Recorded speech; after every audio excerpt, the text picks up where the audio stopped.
அழக வச்சு பாக்குறாங்க, படிப்பு வச்சு பாக்குறாங்க, பணத்தை வச்சு பாக்குறாங்க. எப்படி உங்க மனைவி நீங்க பார்த்தீங்க? நான் எதையுமே எதிர்பார்க்கல ஃபாதர். எனக்கு அவங்க நம்மள புரிஞ்சுக்கிட்டவங்களா இருக்கணும். எங்க வீட்லயுமே ரொம்ப கஷ்டமான குடும்பம் தான். இப்போ கல்யாணத்துக்கு அப்புறம் தான் அவங்களோட விளக்காயினும் தூண்டுகோல் வேணுங்கிறது மாதிரி அவங்களோட தூண்டுதலால தான் நாங்க இப்போ ஓரளவு முன்னேற்றம் அடைஞ்சு வந்திருக்கோம். ரொம்ப ரொம்ப கஷ்டப்பட்ட குடும்பத்தை சேர்ந்தவங்க. நான் ரொம்ப கஷ்டப்பட்டிருக்கேன். 5 ரூபாய்க்கு டெய்லி நியூஸ் பேப்பர்லாம் கூட போட்டிருக்கேன்.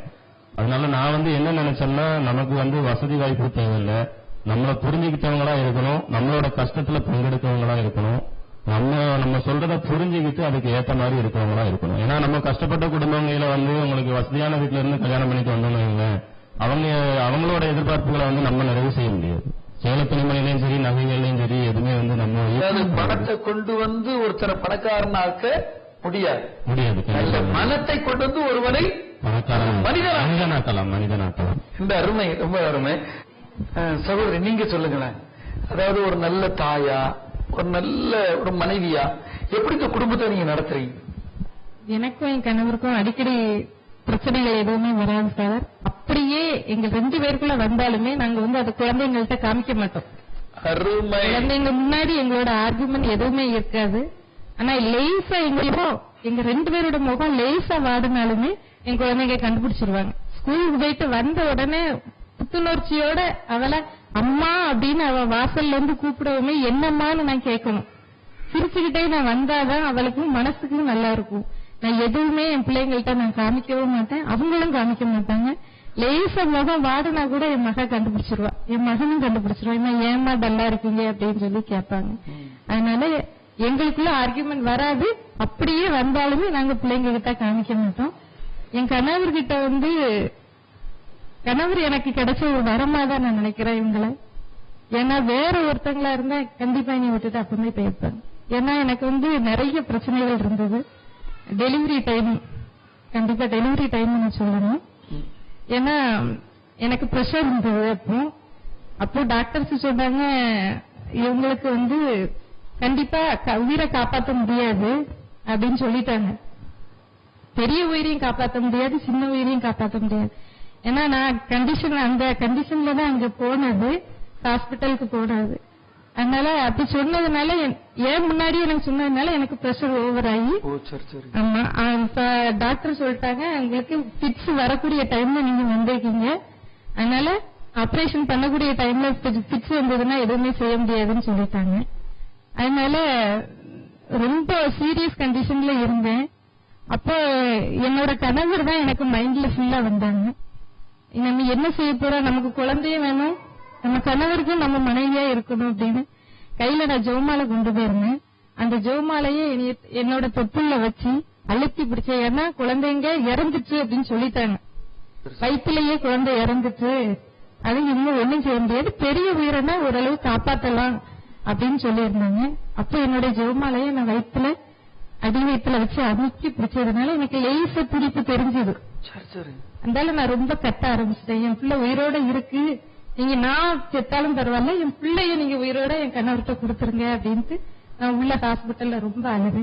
அவங்க ஆபரேஷன் பண்ணிட்டு இருக்கிற மாதிரி எனக்கு பிட்ஸ் வந்துருச்சு.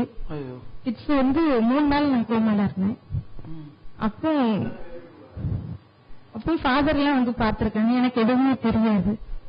சீரியஸ் கண்டிஷனும் எனக்கு அதுக்கப்புறம் நான் கோமால இருந்தேன் அப்படிங்கிற சீரியஸ் கண்டிஷனும் எனக்கு தெரியாது. அப்போ எனக்கு நினைவு தெரிஞ்சு நான் தட்டி அங்க இருக்க நர்ஸ கூப்பிட்டேன். அதாவது எனக்கு நினைவு தெரிஞ்சு சுத்தி இருக்கிற அந்த கருவிகள்லாம் எனக்கு பிரஷர் ஏறத காமிச்சு கொடுத்தது. அதனால என்னைய ஊசி போட்டு போட்டு மயக்கமாவே வச்சிருந்தாங்க.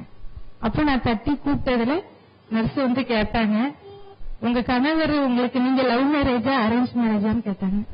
அரேஞ்ச் மேரேஜ் தான். என்ன, உங்க கணவர் ரொம்ப பிடிக்காரு வெளியில இருந்து, உங்க கணவரை நீங்க முதல்ல பாருங்க அப்படின்னு சொல்லவும், நான் பார்க்கணும் கூப்பிடுங்க, என் கணவர் தான் நான் முதல்ல கேட்டது, பார்க்கணும் கூப்பிடுங்க அப்படின்னு. அவங்க வந்தாங்க. அவங்க வரவுமே எனக்கு பிக்ஸ் ஏறிச்சு. மறுபடியும் மயக்கத்துல போயிட்டேன். அப்படியே 2 நாளா இருந்தேன். எனக்கு அவங்க சுத்தி இருக்கிறவங்க எல்லாருமே சொன்னதை கேட்டு என் கணவர் மேல எனக்கு இன்னும் அதிகப்படியான ஒரு பாசம் தான் வந்தது. இன்ன வரைக்கும் அது கல்யாணம் முடிஞ்சப்ப நாங்க எப்படி இருந்தோமோ அதே மாதிரிதான் இன்னமும் எங்களுக்குள்ள அண்டர்ஸ்டாண்டிங் இருந்துட்டு. ரொம்ப ரொம்ப ரொம்ப இவ்வளவு அருமையான கணவர், என்ன கடவுளுக்கு நன்றி சொல்லணும். இப்படிப்பட்ட ஒரு குடும்பங்களை தான் கடவுள் எதிர்பார்க்கிறார். சொல்லுங்களேன், அன்னைக்கு இந்த சமூகத்துல நிறைய பிரச்சனைகள், குடும்ப பிரிவினைகள், குடும்பத்துல கொள்ளை கொலை பணம் என்ற ஆசைகள். திரும்ப சொல்றேன், ரொம்ப ஆர்வமா இப்படிப்பட்ட ஒரு கணவர், இப்படிப்பட்ட ஒரு மனைவி அமைவது பெரிய ஒரு கடவுளுடைய கொடை. அதனால அவங்க அன்போடு பாராட்டுகிறேன். சொல்லுங்களேன், இன்னைக்கு இந்த சமூகத்துல நிறைய பிரச்சனைகள், குடும்பத்துல பிளவுகள், பிரச்சனைகள், மனத்தாங்கல்கள், பிள்ளைகளை கூட விட்டுட்டு ஓடக்கூடிய நிலை மனைவிட்ட கணவன்கிட்ட இருக்குது. இதுக்கெல்லாம் என்ன காரணம்? அடிப்படை காரணம் நம்ம பிள்ளைங்களை வளர்ப்பு முறைதான். அதாவது எல்லா பிள்ளைங்களுமே பிறக்கும் போது நல்ல பிள்ளைங்க தான், அவங்க வளரும் போதுதான் தப்பான பாதைக்கு போயிடுறாங்க. அதனால நம்ம பிள்ளைங்களை கவனமா வளர்க்கணும். அதுவும் போக ரெண்டாவது பாத்தீங்கன்னா, ஓரளவு ஸ்டேஜுக்கு மேலும் போது அவங்களோட ஃப்ரெண்ட்ஷிப் வட்டாரங்கள் ஒழுங்கா இருக்கணும். ஒரு பையங்களோட ஃப்ரெண்ட்ஷிப் வட்டாரத்துல ஒரு பையன் நல்ல பையனா இல்லாம இருந்தாலும் எங்களை அவன் மொத்தத்துக்குமே எல்லாரையுமே வம்பாக்கிடுறான். ரெண்டாவது டாஸ்மாக் தான் இன்னைக்கு அடிப்படை, முக்காவாசி பிரச்சனைகளுக்கு அடிப்படை காரணம் டாஸ்மாக் தான். ஏன்னா ஒரு மனிதன் அவனுக்கு மனசாட்சி குத்தும், ஒரு தவறுகளை சின்ன தவறு செஞ்சாலுமே. இந்த டாஸ்மாக்கு உள்ள போய் அவன் சரக்கு அடிச்சுட்டு பண்ணான் அப்படிங்கும் போது அவனுக்கு மனசாட்சி குத்துறதே இல்லை. நீங்க இன்னைக்கு நடக்கக்கூடிய கொலை கொள்ளை எல்லா பிரச்சனைகள்லயும் அவன் பிடிபடுறவனை பிடிச்சு கேட்டாங்க அப்படின்னா அடிப்படையா சொல்லக்கூடிய விஷயம் அவன் போத வெறியில பண்ணிட்டேன், நான் இப்போ அதை வருத்தப்படுறேன் அப்படின்னு சொல்லி தான் சொல்றாங்களே ஒழிய அடிப்படை காரணம்னு பிரச்சனைக்கு மூல காரணம்ங்கிறது டாஸ்மாக் தான். ஏன்னா அவனோட உணர்வுகளை அவனை கட்டுப்படுத்த விட மாட்டேங்குது, அவனோட செல்ஃப் கண்ட்ரோலை அது வைக்க விட மாட்டேங்குது. அதுதான் அடிப்படை காரணம். நல்லா சொன்னீங்க சகோதரி. இன்னைக்கு நம்ம கடவுளுடைய பிரசன்னத்தை நம்ம குடும்பத்துல கொண்டு வர்றதுக்கு நீங்க என்னென்ன முயற்சி எடுக்கிறீங்க? எப்படி இருந்தாலும் அந்த குடும்பத்துல கடவுளுடைய பிரசன்னம் இருக்கும். கோயில் காரியங்கள்ல என் மகன் நானே கொஞ்சம் தூங்கினா கூட இனி எழுப்பி இன்னும் கோயிலுக்கு போகணுமா அப்படின்னு சொல்லி இனி எழுப்பு. காலையில ரொம்ப தூங்காதுங்க, 65 கிலோ 75 கிலோ ஆயிருவேன். நாங்க படுக்கிறதுக்கு கொஞ்சம் லேட் ஆகும்.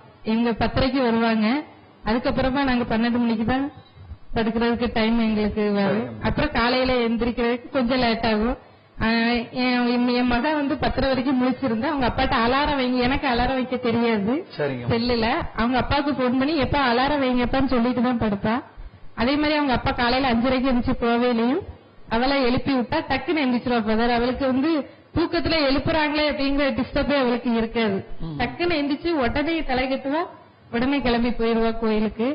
போயிட்டு கோயில்ல ஃபாதர் என்ன சொன்னாங்க அப்படிங்கறத வீட்டுல என்கிட்ட சொல்லுவா. ஏமா ஃபாதர் இப்படி சொன்னாங்கம்மா, பூசை முடிஞ்சு இப்படி சொன்னாங்க, பூசையில பிரசங்கத்துல இப்படி சொன்னாங்க அப்படிங்கறத எல்லாத்தையுமே என்கிட்ட சொல்லுவா ஃபாதர். அருமை. அப்போ நான் என்ன கேட்கிறேன்னா, இன்னைக்கு பிரச்சனைகள் துன்பங்கள் எல்லாம் விலகி இருக்க கடவுளுடைய பிரசன்னத்தை குடும்பத்துல உணர்றதுக்கு நீங்க என்ன செய்யணும்? அதாவது குடும்பத்துல பிரச்சனைகள் எல்லாம் நம்ம பிரசன்னத்தை உணரணும் அப்படின்னா நம்மகிட்ட என்ன தடையா இருக்குங்கிறத நம்ம சுய சோதனை பண்ணணும். அதாவது நம்ம ஆண்ட்ராய்டு போன்ல எல்லாம் ஆப்ஸ் அப்பப்போ அப்டேட் பண்றோம்ல, ஒரு மாசம் நம்ம யூஸ் பண்ணலன்னா அது அப்படியே நின்று போகும், அடுத்து நீங்க அப்டேட் பண்ணாதான் வேலை செய்யும். அது மாதிரி நம்ம சுய சோதனை பண்ணணும். நம்ம முன்னேற்றத்திற்கும் சரி பிரச்சனைகளுக்கும் அடிப்படை காரணம் என்னங்கிற யோசனை பண்ணணும். சிலர் என்ன செய்தாங்கன்னா, இப்ப நம்மளோட வளர்ச்சி பிடிக்காம யாரோ செய்வன வச்சுட்டாங்க, பில்லி சுனி வச்சுட்டாங்க அப்படின்லாம் நினைப்பாங்க. அது எதுவுமே கிடையாது. நம்மளுடைய முன்னேற்றத்துக்கு தடையா இருக்கிறது நம்மகிட்ட உள்ள தவறான குணங்கள், பிரச்சனைகள் தான். நான் என்ன செய்வோம்னா, இப்ப நான் எலக்ட்ரீஷியன்கிறதுனால எலக்ட்ரீஷியன் மாதிரியே சொல்றேன். இப்போ ஒரு ஃபேன் ஓடலைன்னா நம்ம என்ன பார்க்கறோம், அதுல கண்டென்சர் ஃபால்ட்டா, பேரிங் போயிருக்கா, காயில் போயிருக்கா, என்னன்னு பார்த்து அதை ஓட வைக்கிற மாதிரி நம்ம எடுக்கக்கூடிய ஸ்டெப்புகள் நிறைவேறல, நமக்கு சறுக்கலா இருக்கு, தடங்களா இருக்கு அப்படின்னா நம்ம முன்னேற்றத்துக்கு நம்மகிட்ட தடையா இருக்கிறது என்ன, நம்மகிட்ட உள்ள பாவ செயல்கள் என்ன, நம்ம என்னென்ன தப்பு பண்றோம் அப்படிங்கிறத நான் சோதனை பண்ணுவேன்.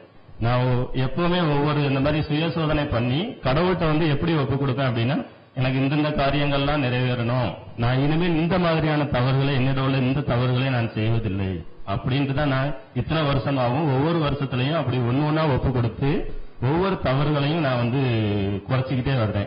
ஆமா, ரொம்ப ரொம்ப அருமையா சொன்னீங்க. இன்னும் வீட்டுல கடவுளோட பிரசன்னத்தை நாம உணரணும்னா ஜெபமால சொல்லணும், ஜெபம் சொல்லணும், ரொம்ப அருமையா குடும்ப ஜெபம் எல்லாம் பண்ணணும் சொல்லுவாங்க ஃபாதர். கவசி எங்களை எதிர்பார்க்க முடியாது, எங்க 10:30 மணிக்கு மேலதான் வர்றதுங்கிறதுனால எங்களை எதிர்பார்க்க முடியாது. என் மக சொல்லுவா ஃபாதர், மக நல்ல ஜெபமால சொல்லுவா, அவளுக்கு நான் சொல்லி கொடுப்பேன். ஏன்னா எனக்கும் கொஞ்சம் டைம் கிடையாதுன்னு சொல்லலாம். தையல் கிளாஸ்க்கு போறேன். அவள் வீட்டுக்கு வந்து சமையல் பண்றதுக்கு எனக்கு நேரம் கிடையாது. கடவுளுக்கு நீ நேரம் கொடுத்தால்தான். ஆமா, கடவுளுடைய பிரசன்னம் உள்ள ஒரு இருக்கு. 10 நிமிஷம் நம்ம நிறைய 10 நிமிஷம் இல்ல, கூட விட நேரம் கொடுக்கலாம். அதிக வேலை இருந்தால் ஆண்டவருக்கு அதிக நேரம் கொடு, வேலை எளிதாக முடிந்துவிடும். ஐயோ ரொம்ப வேலை இருக்கு, குறைவா ஆண்டவர் கொடுத்தா வேலை நடந்துதான் இருக்கும். அதனால கடவுளுக்கு அதிக நேரம் கொடுக்கணும். அதிக வேலை இருக்கா, அதிக பிரச்சனை இருக்கா, அதிக ஆண்டவர்கிட்ட பேசும். என்ன, அதனால குடும்பத்தில் அந்த ஜெபங்களை உருவாக்கி கொள்ளுங்க. கடைசியா நீங்க சொல்லி முடிக்கலாம். ஒரு நல்ல குடும்பம், கிறிஸ்தவ குடும்பம் எப்படி இருந்தா இந்த உலகத்துக்கு முன்மாதிரியா இருக்கும்? அடிப்படை வந்து பாசம், ஜெபம், ஒருத்தருக்கு ஒருத்தர் விட்டு கொடுக்கிற மனப்பான்மை, ஒருத்தருக்கு ஒருத்தர் புரிஞ்சுக்கிறது, இது எல்லாமே வந்து அந்த குடும்பத்துல இருந்தா அது வந்து மற்றவங்களுக்கு கேள்விக்குறியா இருக்காது. குடும்பம் வந்து கேள்விக்குறியா இருக்காதுன்னு நினைக்கிறேன். ரொம்ப நன்றி. நீங்க எதுவும் சொல்றீங்களா? அதாவது குடும்பம் வந்து மற்றவங்களுக்கு முன்மாதிரியா இருக்கணும் அப்படிங்கிறது வந்து கிறிஸ்தவ குடும்பம்னு எடுக்கும்போது வந்து மற்றவங்களுக்கு வந்து நம்ம முன்மாதிரியா இருக்கும்போது முதல்ல நம்ம ஒழுங்கா இருந்தாதான் வந்து அவங்களுக்கு முன்மாதிரியா இருக்க முடியும். ஏன் சொல்றேன்னா, நம்ம போற இடங்கள்ல வந்து நம்ம பிற சமுதாய மக்கள், சமூக மக்கள் எல்லாம் பாக்குறோம். அவங்க வந்து என்ன செய்யறாங்க அப்படின்னா, ஒரு சில பிரச்சனைகளை பத்தி பேசும்போது நீங்க ஒரு கிறிஸ்டினாலா இருந்து இப்படி பண்ணிட்டாங்களே அப்படின்னு சொல்லி சொல்றாங்க. குறிப்பா ஏன்னா கிறிஸ்டின்ங்கிறவங்க வந்து தப்பு பண்ண மாட்டாங்க, பிரச்சனைகளுக்கு பயப்படக்கூடியவங்க அப்படிங்கிற ஒரு மனப்பான்மை வந்து சமூகத்துல இருக்கு. அதனால நிறைய பேர் வந்து அந்த சமூக நிலையை வந்து மாறாத அளவுக்கு நம்ம வந்து மற்றவங்களுக்கு முன்மாதிரியா இருக்கணுங்கிறது என்னோட.